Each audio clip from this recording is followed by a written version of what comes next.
धर्म स्नेही बंधु, चलते हैं प्रभु भक्ति की ओर, गुरु भक्ति की ओर। जिसके जीवन में गुरु नहीं उसका जीवन सुरू नहीं।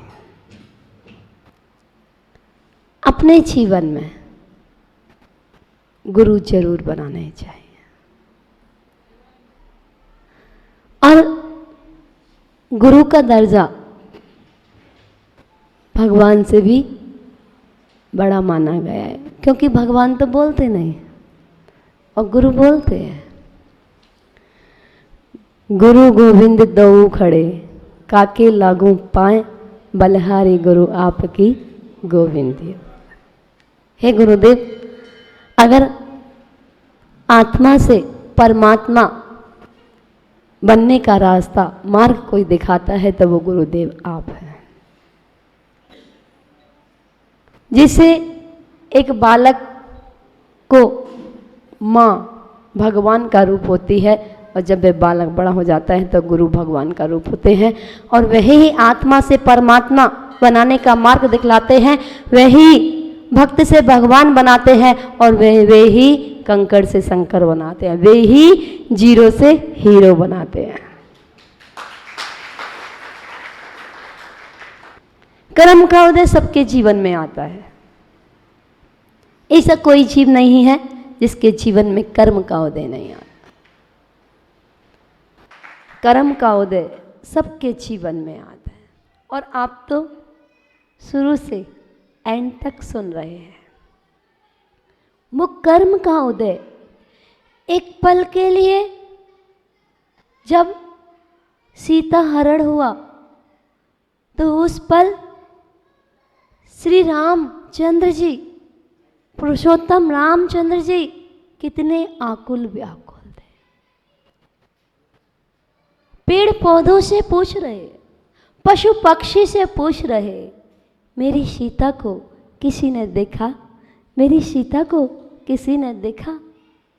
और दूसरे ही पल कर्म का उदय आता है तो कहते हैं सारथी जाओ और ऐसे भयानक जंगल में छोड़ करके आना जहाँ कोई पशु पक्षी भी दिखाई ना दे। एक पल आकुल व्याकुल और दूसरे पल त्याग पथ, कर्म का उदय। एक कर्मों की विचित्र लीला। और हमसे कोई जरा सा कुछ कह देता है तो हम कोर्ट कचहरी तक पहुंच जाते हैं। वो सती सीता को घर से देश निकाला दे दिया, 14 वर्ष का वनवास, लेकिन कोई भी आगरे का वकील नहीं पहुंचा वहां जो न्याय करा देता है। यहाँ तो अगर घर में कुछ घटना घटी और पता चलता है कि पियर से गाड़ी भर के आ जाती है, वहां सती सीता पे संकट, वनवास, और राजा जनक को कुछ भी पता नहीं। कर्म का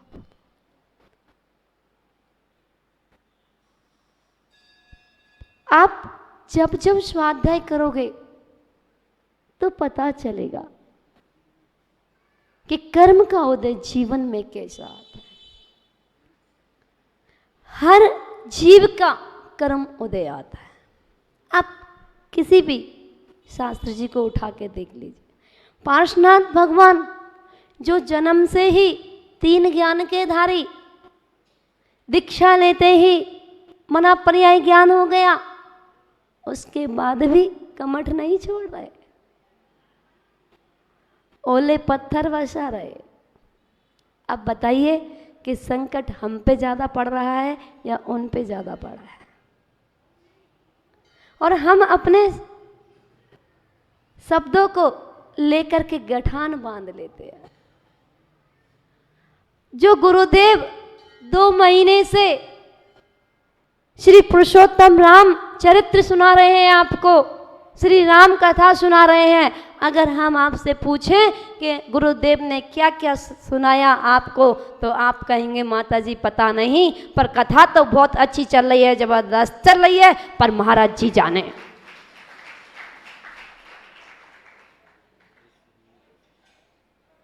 ऐसा ही है ना?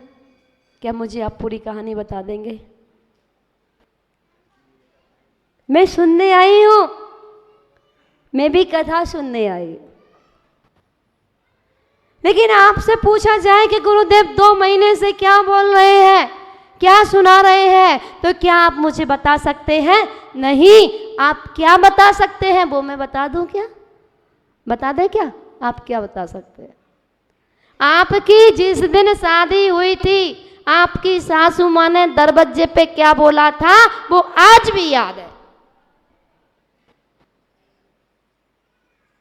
आपकी जिठानी ने 4 दिन बाद क्या टॉन्टिंग की थी, क्या शब्द बोले थे, वो आज भी 20 साल तक आप ढो कर के चल रहे हो, पर गुरु वचनों को आप दिल में नहीं उतार रहे हो।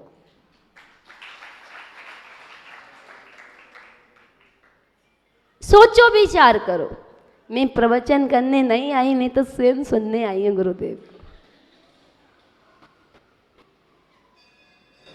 बड़ा दर्द होता है, बड़ी वेदना होती है, पीड़ा होती है कि ये छोटा सा जीवन मिला है, अनादिकाल हो गया संसार परिभ्रमण करते करते। आपको नहीं होता दर्द? हमें तो दर्द होता है। हमें दर्द होता है, इसलिए हमें किसी की बात का बुरा नहीं लगता है। आप कुछ भी कह के देख लीजिए, आप आजमा के देख लीजिए। आप अच्छा कहेंगे तो भी स्वीकार है, और आप शब्द कहेंगे तो भी स्वीकार है, क्योंकि हम पर कोई फर्क नहीं पड़ता। जीवन छोटा सा है, ना जाने कब जिंदगी की शाम हो जाए। अनादिकाल हो गया संसार परिभ्रमण करते करते, अब तो गुरु वचनों पर ध्यान देना है। आपके शब्द जीवन में लग गए हमारे, आपके शब्द अगर हमारे जीवन में लग गए तो संसार बढ़ जाएगा, और गुरुदेव के शब्द हमारे जीवन में लग गए तो संसार से मुक्त हो जाएंगे।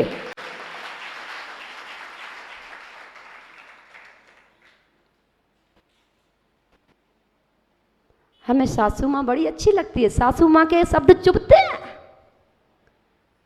देरानी जेठानी के शब्द चुभते हैं। कभी गुरु के शब्द नहीं चुभे तुमको? कभी माता जी के शब्द नहीं चुभे? 2 महीने हो गए बोलते बोलते। हम चाहते हैं कि तुम लोगों को चुभे हमारे शब्द, और तुम्हारे ये भेष चेंज हो जाए, पीछे का मंडल तुम्हारे हाथ में आ जाए, ऐसे शब्द चुभना चाहिए।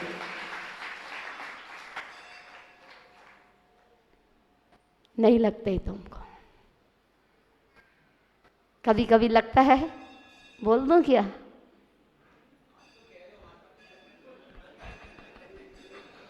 अपने मन की कह दें क्या? कभी कभी लगता है कि चिकने घड़े हैं, चिकने घड़े हैं हम, जितना भी पानी डालोगे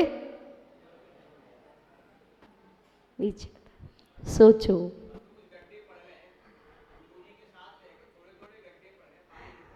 रुकने लगा पानी तो जब रुकेगा जब मुनिराज जैसे बन जाओगे और दिगंबर बन जाओगे, तब पानी रुकने का काम सार्थक हो जाएगा। गुरुदेव भी गुरुदेव के शरण में जाते थे, गुरुदेव भी अपने गुरु चरणों में जाते थे। जब तक बात नहीं लगी तो दिगंबर तो धारण नहीं किया, और जैसे ही उनके शब्दों की चोट लगी तो दिगंबर तो धारण कर लिया।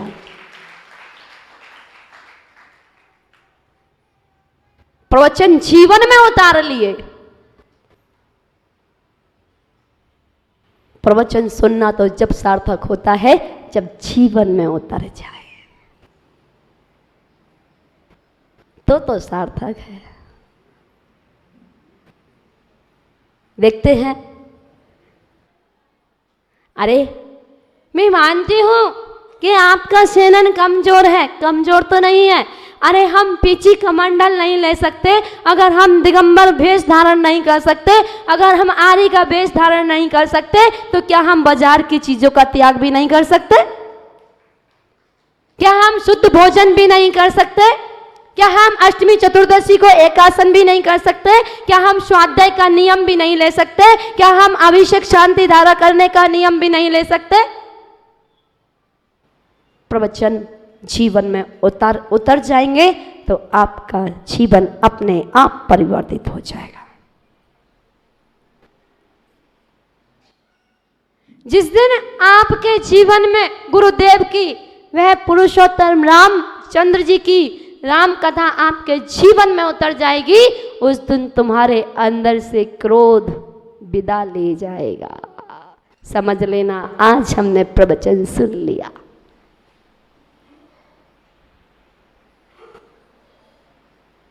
अपने जीवन को सार्थक बनाओ,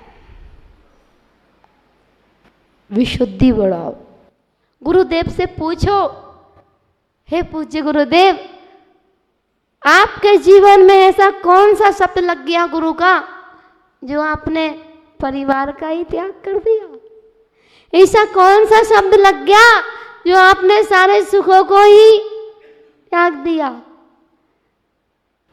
बस गुरुदेव में, हम में और आप में इतना अंतर है, आपको सांसारिक वस्तु में सुख दिखाई देता है और हमें साधना में सुख दिखाई देता है। इतना ही तो अंतर है।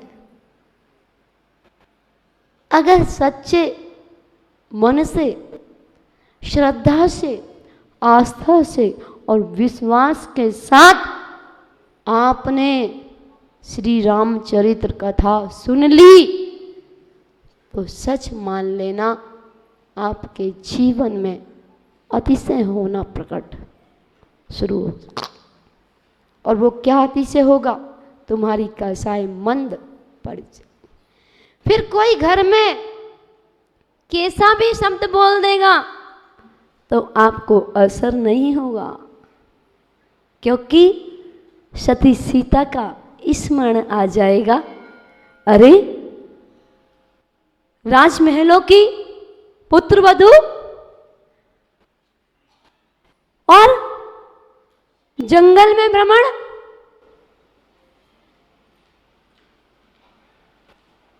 विचार करोगे, कहाँ राजतिलक, कहाँ वनवास, पल भर में कुछ भी हो सकता है।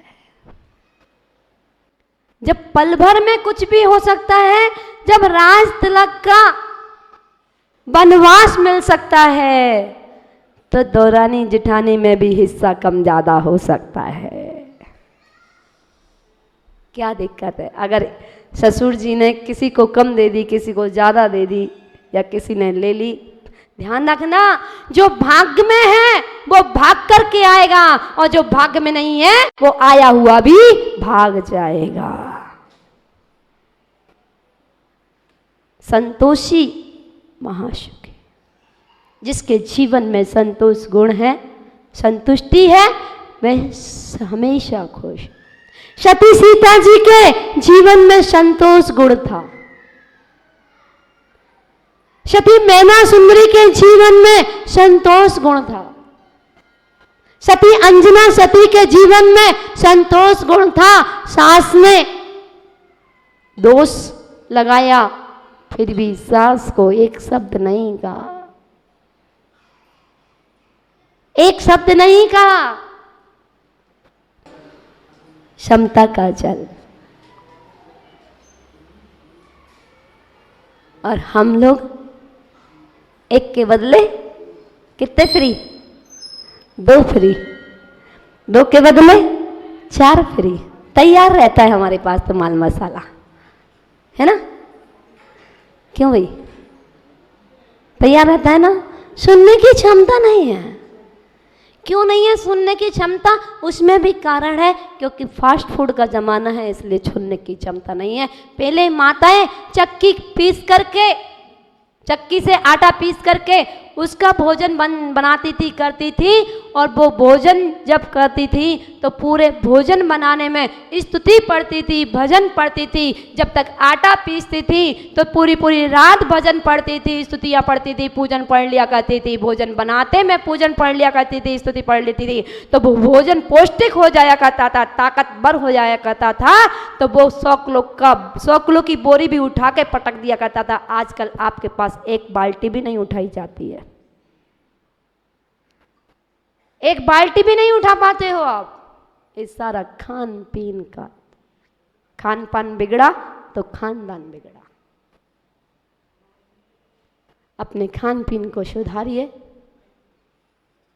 कम से कम जितने दिन गुरुदेव छिपीटोला में विराजमान है, जितने दिन माता जी ईदगाह में विराजमान है, जितने दिन मुनिराज एमडी जैन में विराजमान है गुरुदेव, उतने दिन तो कम से कम हम शुद्ध खा ले, शुद्ध भोजन कर ले। अपने घर में नियम ले लें कि जब तक मुनिराज है, जब तक हम कुएं के पानी का भोजन बनाएंगे। अगर मुनिराज का परगान हो जाएगा तो सोने में सुहागा, नहीं तो शुद्ध खाने के लिए खुद को भोजन मिलेगा। सोचो, विचार करो। कोई भी छोटा सा नियम, सिर्फ इतना, एक बाल्टी भी नहीं उठा पाते हो आप। इस सारा खान पीन का, खान पान बिगड़ा तो खानदान बिगड़ा। आचार्य कुंद माँ, आचार्य कुंद स्वामी की, आचार्य कुंद स्वामी जी की माँ उनको लोरियां सुनाती थी। क्या सुनाती थी? आचार्य भगवान कुंद स्वामी जी की माँ बचपन में लोरियां सुनाती थी। हे बेटा, तू शुद्ध है, तू बुद्ध है, तू निरंजन है। ऐसी लोरियां सुनाती थी। वो लोरी सुनने बालक भी, लोरी सुनने वाला बालक आचार्य कुंद स्वामी के रूप में प्रकट हुए। पहले कोई जमाना था शिष्य गुरु से डरते थे, आज वह जमाना है कि गुरु शिष्य से डरते हैं। पहले शिष्य गुरु से डरते थे। आप लोग जितने भी बैठे हैं यहाँ 50+, ये सब अपने माता पिता से डरते थे।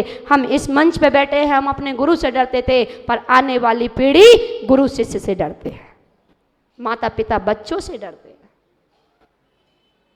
पहले एक की डांट लगती थी, पूरी क्रिकेट की टीम राइट हो जाती थी। होती थी या नहीं होती थी? और आज बच्चे को देख करके बोलना पड़ता है, बच्चे का मूड अच्छा है क्या, तब उससे पूछना पड़ता है। सोचो क्या होता जा रहा है।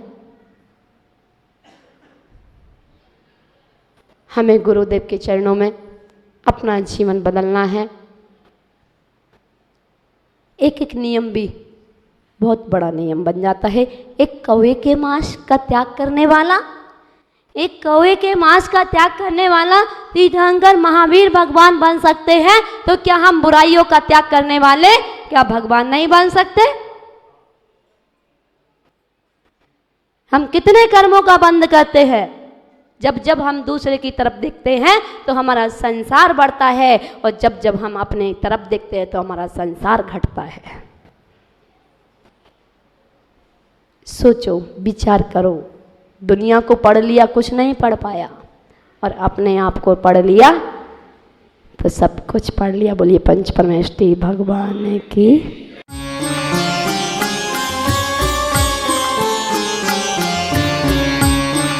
महाराष्ट्र के